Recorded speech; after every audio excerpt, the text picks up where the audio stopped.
Bienvenue dans Galaxie Humaine. Ici, on raconte des histoires à la manière humaine. Pas de voix artificielles, pas de blabladia. Juste des tripes, de la sueur et des choix qui font mal. Et franchement, sans l'humain, ça vaudrait quoi? Le terrain d'entraînement numéro 4 empestait, la boue brûlante et les câbles cramés. Des obus d'artillerie simulés hurlaient dans le ciel, chaque explosion faisant vibrer les os de Del Arness, comme si la planète voulait le recracher. Il franchit une barrière en feutricrée à moitié éclatée, son fusil à impulsion emprunté serré trop fort dans ses mains. L'arme lui paraissait lourde, étrangère, comme tout ici. Autour de lui, des langues extraterrestres fusaient dans tous les sens, traduites à la va-vite par les implants universels en cris paniqués et ordres hachés. Équipe de pointe, avancez vers le point de contrôle 3. La voix du sergent Ross déferla dans les coms, comme un glissement de terrain. Son armure massive résonnait à chaque pas. Bougez, espèce de dégénéré du fond de la galaxie. Bougez comme si vous aviez une raison de vivre. Del bougea. Enfin, il essaya.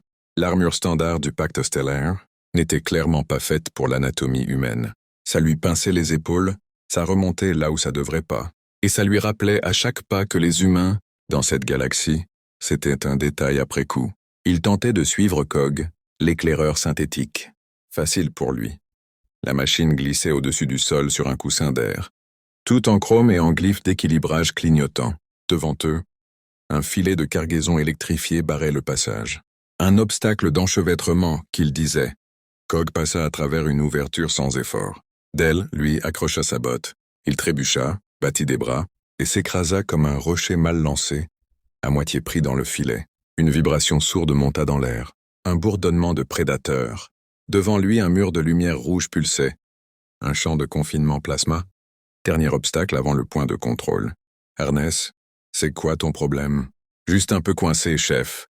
Grogna Del avec un accent traînant de son monde natal. Le filet grésilla contre son armure, lui envoyant des décharges sans danger mais bien énervantes. Il se tortilla, empirant la situation, comme un veau coincé dans une clôture neuve. Puis, dans un dernier effort désespéré, le filet céda et le projeta droit dans le champ plasma. La chaleur le frappa instantanément. Un enfer rouge. Les alertes hurlèrent dans son casque, des icônes de dégâts partout. L'armure fuma, les polymères noircirent. Le champ tenta littéralement de le cuire vivant. Del serra les dents, prêt à encaisser la douleur. Mais au lieu de ça, il traverse. Il roula hors du champ et s'écrasa dans la boue, fumant comme un vieux moteur. La sirène d'échec retentit. Le silence tomba. Del se releva en grognant, tapa quelques braises sur son plastron et lança à son escouade médusée. Je crois bien que ça va laisser une trace. Le sergent Ross resta figé. Pour la première fois, il n'avait rien à dire. La caserne du 81e peloton sentait le désinfectant chimique et le mélange douteux de biologie alien entassé dans trop peu d'espace. Un cube métallique froid, stérile, tout l'inverse de ce que Del appelait chez lui. Là-bas, ça sentait la terre humide. La pluie sur les grandes feuilles. La chaleur animale des méga-gros du troupeau familial. Ici, ça sentait rien. Et c'était ça le pire. Del fixa au mur, au-dessus de sa couchette, une vieille photo toute cornée. On le voyait sourire bêtement, appuyé contre le flanc massif et poilu de Daisy, sa méga-gros préférée. Une bête énorme, mais douce comme une peluche. Rien qu'en la regardant, sa poitrine se serra un peu. Bruit détecté, annonça Cog depuis sa propre couchette. Del dormait profondément quand il se redressa d'un coup. Hein? Quoi? C'est quoi encore, Cog?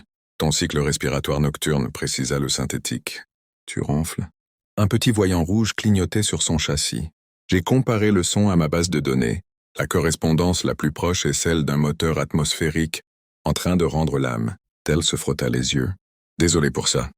Chez nous, on dit qu'un homme qui ronfle a la conscience tranquille. Selon mes données, répondit Cog d'un ton sec, c'est surtout un problème de cloison nasale et une justification valable pour neutraliser la source sonore.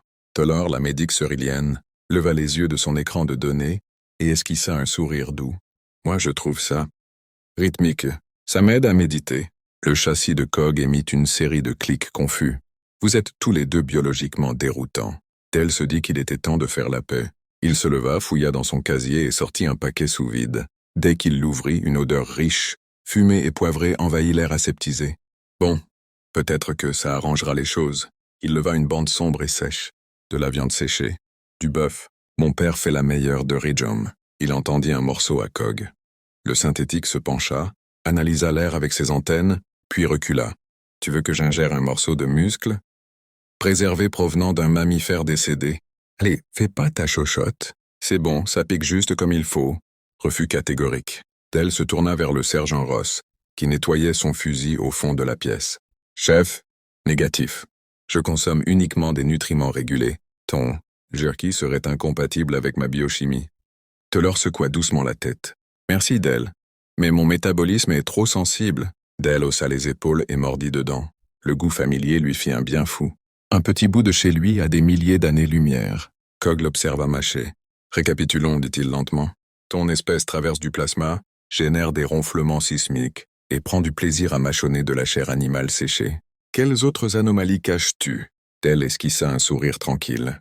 Ah, t'inquiète, on ne fait que commencer. Les recrues appelaient en l'épreuve finale du camp le briseur de reins. Pas par humour, par expérience. Le principe était simple, presque débile. Un transport blindé de 50 tonnes était déclaré hors service, au milieu d'un bourbier profond jusqu'aux genoux. Objectif, le déplacer de 3 mètres. Pas de grue, pas d'aide lourde, juste l'équipement standard. Et la volonté de pas crever humilié devant les instructeurs. La pluie tombait à l'horizontale, transformant le terrain en soupe marron. 2 heures qu'il poussait. 2 heures que le mastodonte ne bougeait pas d'un poil. Mettez vos dos dedans, rugit le sergent Ross, dégoulinant sous la flotte. C'est de la physique de base, bordel. Cog tenta d'aider, mais trop léger. Ses propulseurs ne faisaient que projeter de la boue partout. Taylor poussait de toutes ses forces, son corps frêle tremblant sous l'effort, mais sans masse suffisante. Ross, lui, avait la puissance, mais pas l'endurance pour un effort long et sale. Le transport resta coincé, immobile, moqueur. Dell s'arrêta, essuya la boue de son visage et réfléchit. Pas à la guerre, pas au pacte stellaire. À Tiberius, le vieux méga gros de l'oncle Hemlock, qui se foutait chaque printemps dans le marécage du pâturage sud. Tirer dessus ne servait à rien.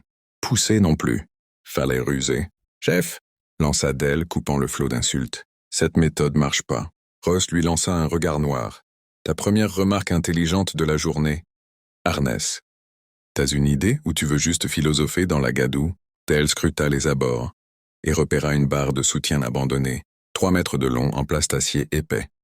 Peut-être que oui. Il traversa le bourbier, attrapa la barre. Elle pesait bien 200 kilos, mais Ridgum, avec sa gravité écrasante, avait forgé ses os et ses muscles autrement. Il la traîna jusqu'au véhicule. J'ai besoin d'un truc dur et plat. Cog revint avec une plaque de ferricré. Dell l'enfonça dans la boue, glissa la barre dessous l'essieu arrière. Ça, expliqua-t-il, c'est le point d'appui. La barre, c'est le levier. Et moi, il planta ses bottes, serra la barre. Moi, je suis la persuasion. Il poussa.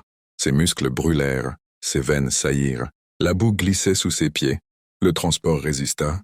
Puis un bruit ignoble de métal et de vase se fit entendre. Il bougea. Maintenant, hurla Dell. L'escouade se jeta contre le véhicule. Avec le poids déplacé, il glissa.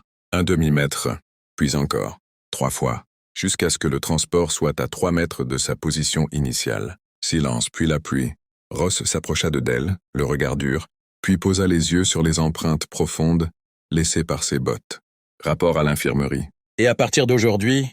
Ton indicatif, c'est fulcrum. Cog s'approcha, ses lumières clignotant. Selon mes calculs, ton squelette aurait dû se fracturer. Dell sourit, couvert de boue. Ouais, les gars de la ferme apprennent.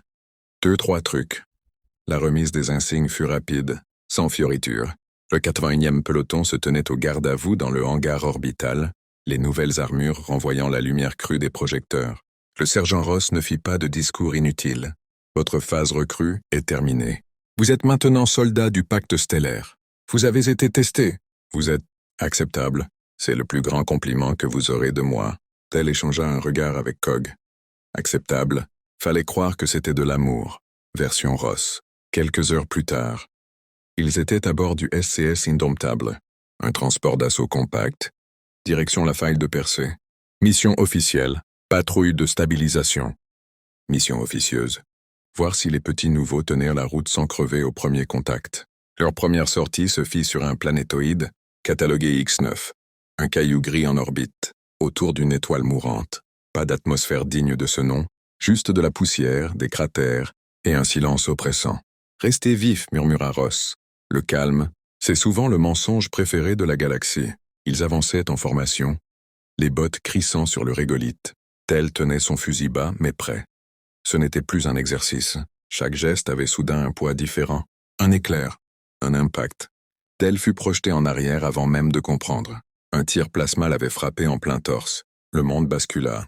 Il s'écrasa lourdement, l'air arraché de ses poumons. Son hude hurlait des alertes rouges. « Ulcrum à terre !» cria Cog. Tireur d'élite, crête nord, 200 mètres. « Couverture !» Ross ouvrit le feu. Ses tirs traçant des lignes de lumière vers la crête. Telor se précipita vers Del. « Reste allongé. Dis-moi où tu as mal. » Del inspira difficilement. Sa poitrine brûlait comme si un géant l'avait frappé à coups de masse. Il regarda son armure. Un trou parfait avait été fondu à travers les plaques. En dessous, une énorme échymose violette s'étalait. Mais la peau tenait. « Merde !» murmura-t-il. Il serra les dents, se redressa sur un genou et attrapa son fusil. « Del !» protesta Taylor. Il l'ignora. Calant l'arme contre un rocher, il chercha la crête. Une légère distorsion trahissait le camouflage du tireur. « Je te vois, enfoiré !» Il arrosa la position de tir suppressif. Le sniper ennemi hésita. Juste assez. Cog fila comme une ombre, contournant par la droite. Quelques secondes plus tard, une rafale nette réduisit le tireur au silence. Le calme retomba. Ross examina le trou béant dans l'armure de Del. À cette distance, ce tir aurait dû te traverser le cœur. Taylor passa son scanner, incrédule. Côtes intactes. Vital stables. Del, tu devrais être mort. Del souffla. Un sourire fatigué au coin des lèvres. Ouais, mais je suis têtu. Sous le soleil pâle de Dix-9, l'escouade comprit une chose. Fulcrum n'était pas normal, et la galaxie allait devoir s'y faire. L'appel de détresse arriva au moment où personne n'y croyait plus. Un signal sale, haché, noyé dans les interférences solaires, codé avec un vieux protocole militaire presque oublié. Survivant. Piégé. Imperium Scorn. Puis plus rien. Le haut commandement hésita. Le sergent Ross, lui, n'hésita pas. On est les plus proches. On y va. La lune Lit 4 orbitait un géant gazeux aux couleurs de blessures mal cicatrisées. Sa surface était un chaos de roches volcaniques noires et de gouffres sans fond. Le poste d'écoute du pacte stellaire y trônait comme une verrue de béton. Silencieux. Trop silencieux. Ils approchèrent à pied. Armés. Méfiants. À l'intérieur, l'odeur de circuits grillés et de mort flottait encore. 6 corps. 6 exécutions nettes. Taylor s'agenouilla, la gorge serrée. Ils se sont battus, mais ils ont été submergés. La rage monta chez Del, une colère calme, lourde. Cog interrompit le silence. Sergent, des signatures vitales apparaissent tout autour de nous. Les portes blindées claquèrent, verrouillées. Les lumières d'urgence baignèrent la salle d'un rouge sang. Embuscade! Hurla Ross. Les soldats Scorn sortirent des alcôves, armes levées. Le combat fut brutal, déséquilibré. Ils étaient trop nombreux. Ross tomba, la jambe brisée sous un tir concentré. Cog manqua de perdre un capteur. Taylor tirait d'une main, soignait de l'autre. On n'a plus d'option, grogna Ross. On se rend. Les armes tombèrent au sol. Ils furent traînés dans une salle plus large. Un trône improvisé et dessus, le seigneur de guerre Garak. Plus grand, plus massif, armure gravée de symboles de conquête. Il souriait. Voilà donc l'élite du pacte. Une carque hostile, une machine qui cliquette, une empâte fragile. Et ça, son regard s'arrêta sur Del. Primate. Il saisit une arme différente, noire, silencieuse. Déstabilisateur de particules. Ce n'est pas une arme. C'est une leçon. Il visa Del en pleine poitrine. Regardez bien. Et désespéré. Le tir frappa. Une colonne d'énergie verte engloutit Del pendant 3 secondes éternelles. L'air vibra. La lumière brûla les yeux. Puis, le silence. Del était toujours debout. Son uniforme avait disparu sur le torse. Sa peau était rouge, irritée comme après un mauvais coup de soleil. Il baissa les yeux, toucha la marque du bout du doigt. Ça chauffe un peu. Le visage de Garak se figea. Les soldats Scorn murmurèrent. Leur certitude venait de se fissurer. Impossible, cracha le seigneur de guerre. Il poussa l'arme au maximum et tira encore. Del fut projeté contre le mur, laissant une empreinte dans le métal. Il glissa au sol, puis se releva, haletant, vivant. Il leva les yeux vers Garak. Sérieux, tu devrais faire vérifier la puissance de ton joujou. Quelque chose changea dans la pièce. Ce n'était plus de la peur humaine, c'était la peur des Scorn.